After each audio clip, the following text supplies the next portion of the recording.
ஆண்டவருடைய நாம மகிமைப்படுவதாக. அன்பானவர்களே, இன்றைய வார்த்தைக்கு உங்களை அன்புடன் வரவேற்கிறேன். இன்றைய தியானத்துக்காக 2 நாளாகமும் 32வது அதிகாரம் 26வது வசனத்தை வாசிக்க கேட்போம். எசேக்கியாவின் மனமேட்டிமையின் நிமித்தம் அவனும் எருசலேமின் குடிகளும் தங்களை தாழ்த்தினபடியினால் கர்த்தருடைய கோபம் எசேக்கியாவின் நாட்களிலே அவர்கள் மேல் வரவில்லை. எருசலேமின் மேல் எசேக்கியா என்கிற அரசன் அரசாட்சி செய்து கொண்டிருந்த போது ஆண்டவர் அவனுக்கு உதவியாக இருந்தபடியினால் தேசம் மிகுந்த அமைதலோடு இருந்தது. மிகவும் ஆசீர்வாதமான ஒரு வாழ்க்கையை அந்த தேசத்து மக்கள் அனுபவித்துக் கொண்டிருந்தார்கள். இந்த சூழ்நிலையில் எசேக்கியா ராஜா வியாதிப்பட்டு மரணத்துக்கு ஏதுவாக இருந்தான். ஆனாலும் அவன் கர்த்தரை நோக்கி அழுது ஜெபம் பண்ணின போது ஆண்டவர் அவனுக்கு வாக்குத்தத்தம் பண்ணி அவனுக்கு ஒரு அற்புதத்தை கட்டளையிட்டார். ஆயுசையும் அதிகமாக்கி கொடுத்தார்.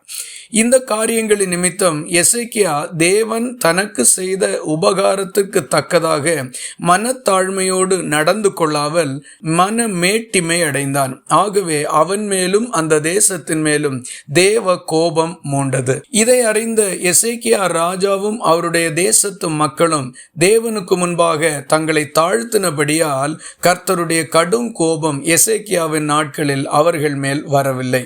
இன்று நாம் பெற்றிருக்கக்கூடிய ஆசீர்வாதங்களும் மேன்மைகளும் உயர்வுகளும் எல்லாம் நம்முடைய திறமையினாலோ அல்லது நாம் நல்லவர்கள் என்பதனாலோ நமக்கு கிடைத்தது அல்ல.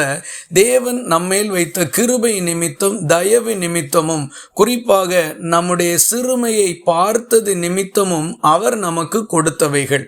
ஆகவே இதை பெற்றுக்கொண்ட நாம் ஆண்டவருக்கு முன்பாக மனத்தாழ்மையோடு நடந்து கொள்ள வேண்டும். மாறாக இவைகளின் நிமித்தம் நம்முடைய மனது மேட்டிமை அடையவோ பெருமை நமக்குள்ளே வரவோ செய்யுமானால் அது ஆண்டவருக்கு முன்பாக பாவமாயிருக்கும், தேவ தண்டனைக்கும் ஏதுவாயிருக்கும். ஆகவே திறமையினால் அல்ல, சாதுரியத்தினால் அல்ல, எல்லாம் தேவ இரக்கத்தினால் அவர் கொடுத்தவைகள்தான் என்கிற நன்றி உணர்வோடும் மனத்தாழ்மையோடும் கர்த்தருக்கு முன்பாக நடந்து கொள்ளும்.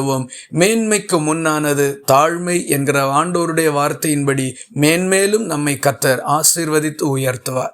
இந்த வார்த்தைகள் இந்த நாள் முழுவதும் உங்களுக்கு ஒரு ஆசீர்வாதமாய் இருப்பதாக. ஜெபிக்கலாமா? எங்களை நேசிக்கிற அன்பு நிறைந்த நல்ல ஆண்டவரே, நாங்கள் உம்மை நன்றியோடு துதிக்கிறோம். எங்களுக்குள் எந்த சூழ்நிலை நிமித்தமும் எந்த காரியத்து நிமித்தமும் பெருமையோ மனமேட்டிமையோ வரக்கூடாது என்றும் எப்போதும் தாழ்மையின் இருதயத்தோடு நடந்து கொள்ள வேண்டும் என்றும் எங்களுக்கு நீர் போதித்திருக்கிறதற்காக உமக்கு ஸ்தோத்திரம். அந்த நல்ல மனதை கர்த்தர் தரும்படி எங்கள் உள்ளங்களை உம்மிடத்தில் ஒப்பு கொடுக்கின்றோம். ஜெபத்தை கேட்டதற்காக ஸ்தோத்திரம். இயேசு கிறிஸ்து மூலம் வேண்டிக் கொள்கிறோம் எங்கள் அன்புள்ள நல்ல பிதாவே.